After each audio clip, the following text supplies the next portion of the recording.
this song is basically like a painting of who I am and what I believe in and what I stand for. And it's like there's other people that believe the same thing I believe in, and that's what I'm singing this for. I'll put it this way. They paved my high school parking lot, which means like putting asphalt down after like 5 years after I graduated. Yeah. It was gravel, and Billy Schutte, he would combine across the road to this hayfield before classes started and park his tractor in the gravel parking lot where I went to high school. Vic Mueller got called out for his labs. His dad had a lab farm, and his labs would get out and be running down the road, and they'd actually page this is back, do they do that anymore? They page like as an intercom system. And they're like, Vic Mueller, please report to the front desk. Your labs are out. So that's where I was raised. It was a good breeding ground for good country songs. Oh, it's just real. It's like, I didn't know I was going to be a country singer when I was growing up there. Had no clue. I started singing straight out the womb, if you will. I was always dancing or singing or doing something stupid, and that has continued. My mom got me into classical training when I was in 7th grade. And Debbie Mills was like the best vocal coach in Missouri, and she lived in Harrisonville, about 20 minutes from us, so I started taking lessons from her. And I just loved singing anything. I mean, I was Boys to Men, New Edition, Keith Sweat, to Hank Jr., to Garth Brooks, to anything. And it just, because it was natural, it just came natural to me. And so I gravitated towards it, and I still played sports and football and baseball. And you could imagine who they wanted to tackle. The guy that was singing the national anthem with shoulder pads on that happened to play tailback. It was not a good position to play when you're singing the national anthem classically. Did the classical thing just because my mother kind of made me. I'm glad she did. And then my mom married George Jones's lead guitar player when I was 16, and then the rest is history. That's what set me off. 100%, I mean, the thing that I benefited from doing that, because you're in 7th grade, you're a little redneck male from Garden City, Missouri. The last thing you want to do is go to classical voice lessons and sing in Italian and stuff. It wasn't like, sign me up. I wanted to go shoot things with a slingshot and, go deer hunting. But I'm glad my mother made me do it, and glad she entered me in all those mall competitions where I had to sing, and I lost every single one of them. But when you're in the heat of it, and I'm talking like when Redneck Crazy hit and Whiskey in My Water hit, Guy Walks in a Bar hit, and it was just like I call that the Flurry years, just like a hurricane, just because I didn't expect to be famous, to be honest. Like, I just moved to Nashville because I could sing, and that's how I could make money, and that's all I've ever been good at. So I moved here because that was all I was good at, is singing. When you're on the road and you're going, it taught me how to sing and how to sing properly so you don't blow your voice out, which I did anyways, because I've had vocal surgery. But it, keeps you in check. So when you're doing these long West Coast runs or you at least know how to sing and breathe from the diaphragm. And obviously I don't talk properly or sing properly, so I don't even know what the hell I'm telling you this for, but it was good. I'm glad I did it. It's crazy. It's like I should have, I guess, set my standards, my goals a little higher, but mine was to have preferably an attractive wife, some land, a tractor, some dogs, a family. And I got that really, not really quick. Trust me, it was from singing at Tootsie's to moving back to Missouri for a year, then coming back, and it's a long, we'd be sitting here for 4 hours. I'm glad it happened that way, because it makes you a little more grateful when it does happen. But I didn't know, I wasn't like, oh, I'm gonna be famous. I'm gonna have it. I just was like, this is all I know how to do. So I did it, and that's why I moved here. And I moved here in a Hyundai Tiburon. Had like an Earnhardt sticker on the back of it, some hunting stickers. And those years when they started popping off, when Redneck Crazy hit, my first 2 singles tanked. They were big overseas. Just kidding. But they did not do well. And I remember talking to my manager, we just need to swing for the fence. And never had much of a filter, never lived carefully, if you didn't already know that. I like to swing for the fence, and that's what we did on that. And thank God Sony and the folks that were over there at the time, put their faith in me, because we put out Redneck Crazy, and they were like, I don't know about this one. And then I was featured in Tennessee Stalker Awareness Month. That was cool. And then she did come back and she interviewed me afterwards, and she's like, you're such a nice guy. I'm like, well, why'd you write all that shit about me then?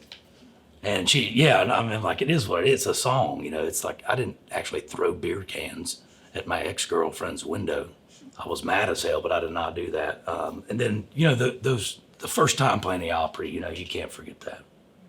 And that was soon after Redneck Crazy. I do remember that, because I almost peed myself, I believe. I was so nervous, and I still get nervous playing there. And then obviously I'll never forget this, getting the call. We were in, I think Denver, yeah. We was in, RJ Meacham was one of my radio reps, and he was out there, and my manager, she was out there, and I get a call, and I remember all these tours came in, and everyone's like, Darius, and you had all these different tours, and then we had this one tour that was our goal. And like, there's no way in hell we're getting that. Well, get the call. Hey, Jason Aldean wants to take you on tour with him in Florida Georgia line. And I was like, really? Are they sure about that? Like, I was just, I'll never forget that, because I freaked the hell out. And it just started going, and I just tried to hold on and keep my sanity the best way I could. But those are some of the best, probably one of the biggest tours in a long, because Florida Georgia Line, they could have headlined their own. I mean, they were huge. That was when you could turn on the radio and you'd hear Florida Georgia Line songs in like a matter of 30 minutes, and it was just awesome. We were doing double headline, like doing 2 nights, 3 nights at different places, baseball stadiums, and it was awesome. I'm grateful to had to be a part of it. Someone asked me the other day, what's your best advice? And I said, don't be a jerk to anybody, because you never know who you're going to be working for or working with. That's where that paid off, because I had no idea.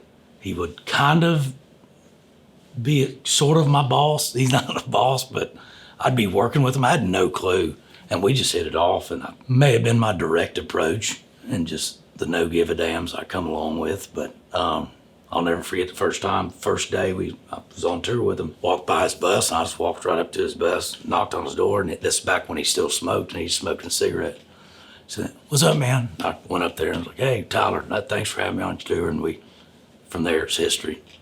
And funny thing, because I toured 2 years in a row with him. The next year after the Florida Georgia Line was Cole Swindell. So, I mean, I was around him night and day, damn near every day. But I had no clue that I'd be ended up, because I owned part of Buck Commander with Jason and Luke Bryan and 3 retired baseball guys, Willie Robertson, which I'd known Willie for 10 years. And it's funny how things like come full circle. And it's like, now I own Buck Commander with them. And then Jason, I'm signed to Jason's label. Jason, how that worked, which probably want me to get to, is one night we was in his bowling alley, which is just ridiculous to say, someone that has a bowling alley. He said, man, why don't you quit letting them put these crappy songs out on you, and I'll sign you, and we'll put out some real stuff. Which is a very polite way for Jason Williams to say, hey, I want to sign you, and I'll start a label, I believe in you. I was very humbled by that, for him even wanting to.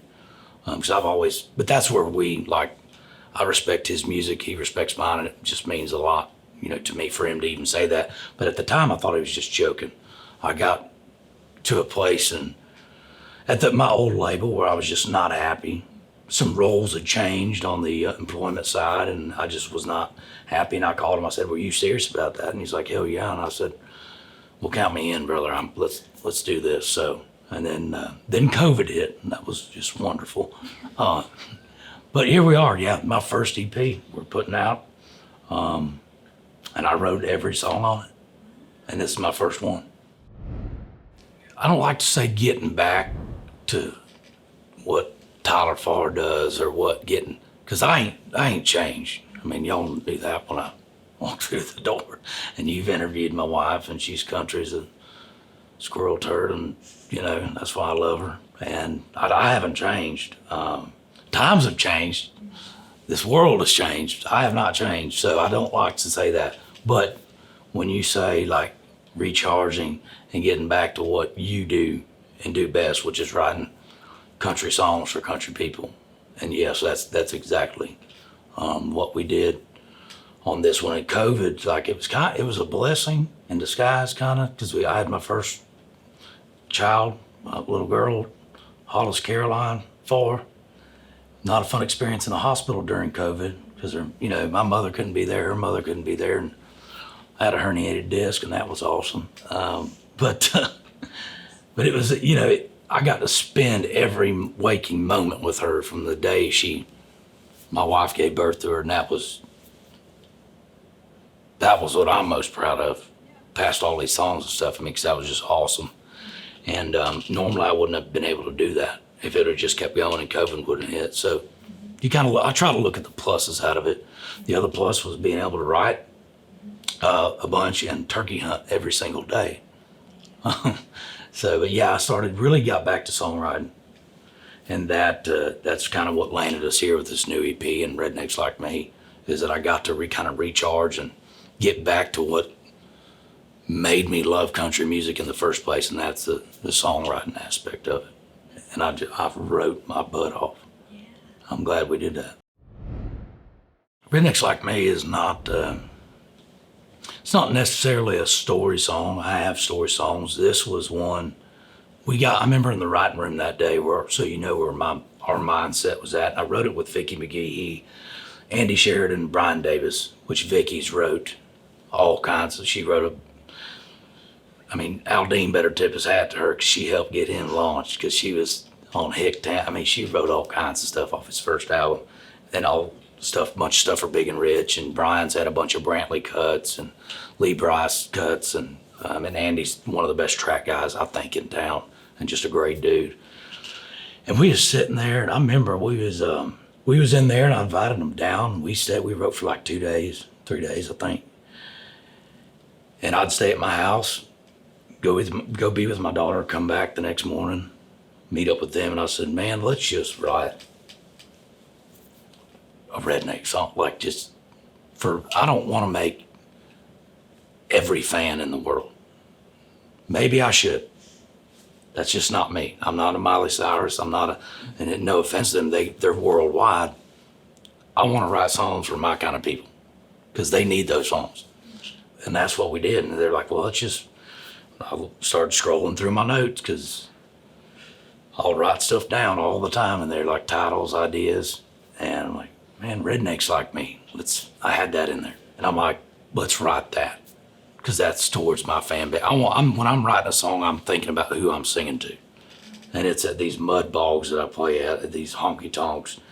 And they're just people that are the same as me. And that's how we wrote it. And it's about, in our military, we're about to go over to Germany, I think playing 4 different bases around the 4th of July for military over there. And we've been to Okinawa, Japan, Sasebo, Nagasaki, Guam, Naples, Italy, rode to Spain, Djibouti, Africa, Bahrain, played on the USS Carl Vinson 2 days before Christmas. And the military has always been a big thing to me, a very important part of who I am, and who we all are, because without them, we wouldn't be able to sit here with these cameras and this nice little place y'all got and not be in fear of some bomb being dropped on us or something. And that's just the God's honest truth. So this song kind of honors them too. I'm red, white, and blue. How about you? And like I said, when I'm writing these songs, I'm thinking about who I'm singing it to. And I'm going, that ought to get them going. Because they believe in the same stuff I do, which is, God, family, friends, freedom, hard work. And I sing that, and I remember the first time I sang it, and these people were like, just going crazy. And they hadn't even heard it. And then it talks about, we always stand when the anthem plays. That was a big thing to me, because that rubbed me so wrong. And I mean, I don't care who I offend when I say this here, but that's just absolute horse shit. And I remember singing the national anthem at Lambeau Field when Aaron Rodgers decided everyone should lock arms and they did. And I was nervous as a seed on opening day of Alabama turkey season, I promise you. But man, yeah, the military, and it talks about my daughter. There's a daughter song on this new EP. So that's really got me into a whole new different phase with having a daughter. But this song is basically like a painting of who I am and what I believe in and what I stand for. And it's like there's other people that believe the same thing I believe in, and that's what I'm singing this for. I have a line in a song I wrote called Country Boy, and it's one of my favorite lines I've ever wrote. It's like, it says, you don't know about this, I don't know about that. I might be a redneck, but don't call me white trash, because there's a difference. Redneck to me, and where it came from, and it's been around a long, long time. And I think this is probably where it derived from, and this is what it means to me, is like, when you think of redneck, that's red on your neck, that's someone outside that's working, fixing barbed wire, working cattle. It's your American man, or at least my opinion should be. Working with his hands, sweating his butt off to try to make a better life for his family. And that's what redneck means to me. It ain't about drinking, Miller Lite and chewing tobacco. That's not what makes you a redneck. So when someone calls me, damn, you're redneck as hell. I'm like, thank you. Because it's a compliment to me. I met Jelly Roll the second year of COVID, but we was playing a lot of charity golf tournaments. And it was a Folds of Honor tournament when I first met him, and I was like, I just thought he was just a sweet human being and a great dude. I didn't know anything about him, but I just liked him. Hence why he's blowing up, because he's a likable person, and he's genuine, and he's sincere, and just a good-hearted person. Well, I kept seeing him at these golf tournaments. Still have not seen him swing a club yet. I've not. He's like the hype guy, or I know he golfs, but he's just going around making everyone laugh and saying the most ridiculous thing, and neither of us have good filters. So that's probably why we hit it off. I started listening to his stuff, and I was just like, man, this is good shit. Someone mentioned, man, Jelly Roll would kill that country as shit song. And I'm like, you know what? That's a great idea. So I just called him up and asked him. I was like, I'm gonna send you this song. If you don't like it, you don't have to do it, obviously. But if you're into it, then I'd love to have you on it. And he said, hell yeah, I'm in. And Jason hadn't really heard of him a lot either. And he came to that studio that day, and I'll never forget Jason. He's like, holy crap, this guy's the real deal. And he is, and like I said, he's great. He's a super talented guy, but I like his heart most of all. He's just a good dude. The song about my daughter is called Questions, and this is kind of funny. The same day I wrote Country as shit, as soon as we got done with that, Andy Sheridan started playing this thing on the piano, and I'm like, man, that's beautiful. And we wrote Questions, this very intimate song about my daughter, after he wrote Country as shit, the most redneck thing on planet Earth, So it's just funny, and that's just what music does. It goes where it wants to, and like I said, I just hold the pen and God writes a song, and that's kind of what it was. Because how do you go from here to here? But I wanted to write a song for my daughter, and I had that when she starts asking questions some days, how I had it in my phone, and I wanted to write like a real song, because everything ain't just peaches and damn sunshine in life. It's just not. Dads are scared shitless. They don't know what to do when they're a first-time dad. And that was me. And I'm like, I'm gonna have to make some changes. It's gonna take a minute, but I'm gonna do the best I can and be there for her, and I don't have a damn clue what I'm doing. But it's like, it was after a year old, and especially now, 'cause she's my little parrot now, and repeating everything I say or do. So I have to get up on those changing things. But it says, it's like, Daddy, why you still smoking that cigarette? Heard you promise Mama that you'd quit. What's so good it's in that bottle you can't put it down? What all the monsters come around every time you go out? I can't look her in the eye when I tell her daddies don't lie. She's the only girl that's never given up on me. How am I supposed to come clean? After everything she's saying, what do I do? What do I say? When she starts asking questions someday. And it's like, I do not want to be that hypocrite that when she goes, well, when I'm bailing her out of jail at 16 or something, and she's, what in the hell were you thinking? She's like, well, you did it, Dada. And it's like, that'll make you think. It'll make you damn cry too, but you start thinking about things, and all she wants to do is ride around and side by side and look for deer and drink naked out of a garden hose, which she did not get that from me. I do drink out of a garden hose, but I don't do it naked. But she's just entirely changed my life, and it makes you, back, I guess when I was younger, you'd do something, and then that was stupid, and not even think about it and what it affected. Now you do something stupid, and you're like, yeah, I probably shouldn't do that again. It really puts it in perspective. So that song was more of just a real song for dads out there it has some vulnerability to it, to where it's like, I'm not perfect, I don't know what I'm doing, but I'm gonna try my damnedest, and that's all you can do. July 14th, the EP will be out. It's the first one. I wrote every song on it. It feels great. I mean, it's like, it hadn't won any awards. It hadn't sold a ton of, it ain't even out yet. But for me personally, and for Jason, to give his approval and okay, it means a lot to me, because I wrote all the songs. And there's some, Questions is very personal. Country is a wild thing, and, Rednecks Like Me is the American hell yeah. And First Rodeo is about her leaving and you shooting her the bird. So it's a very versatile album, but it all kind of pieces together well, and I'm just proud as hell about it, to be honest. It's a pretty big achievement for me.